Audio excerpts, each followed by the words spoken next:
আসসালামু আলাইকুম, সবাই কেমন আছো? আশা করি ভালোই আছো। আজকের ব্লগটা শুরু করলাম খাওয়া দাওয়া দিয়েই।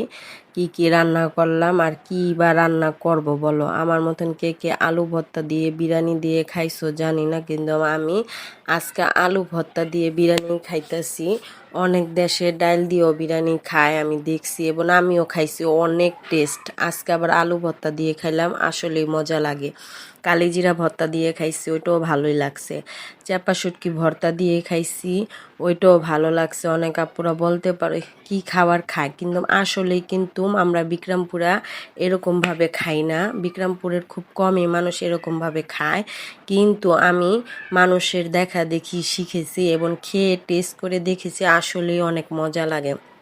পরে এখানে খাসির মজক রান্না করছিলাম, ওইটাও নিয়ে নিলাম বিরিয়ানির সাথে, এবং ওইটাও খাওয়া দাওয়া করলাম। খুবই ভাল লাগলো, প্রত্যেকটা জিনিস একটু একটু করে খাইলেও খুবই মজা লাগে। আর আরেকটা বিষয় কি, মনে করো এত কিছু দিয়ে খাইতে গেলে প্রচুর খাওয়া হয়ে যায়, আর মনে করো খুবই সমস্যা হয়ে যায়। কিন্তু কি করব, মুখের রুচি তো কমে না। কিন্তু ডায়েট করলে দেখা যায় কি পেটের খুব কম ক্ষুধা লাগে এবং খুব কম খাওয়া হয়, তখন বেশি খাইতেও মন চায় না, এবং জোর করে খেলে পেট ব্যথাও হয়ে যায়।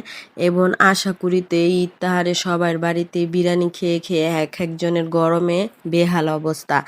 আর আপুরা কিরকম লাগতাছে এই গরমটা সবাই বলবা। কিন্তু গরম তো খুব খারাপ লাগতাছে।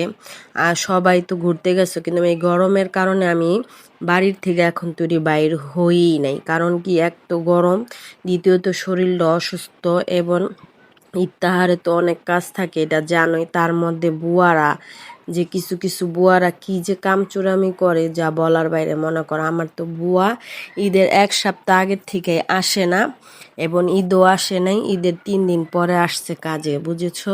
এটা হয়েছে বুয়াগো কাজ। পরে এখানে সব কিছু নিয়ে নিয়ে একটু একটু করে খাইলাম। আর দেখতাছই তো কি কি দিয়া খাই। আলু দিয়া মনে করো পোলাওটা এভাবে চ্যাটকায়া যদি মাখানো হয় আরো বেশি মজা লাগে। আজকে এই তুরি, আল্লাহ হাফেজ।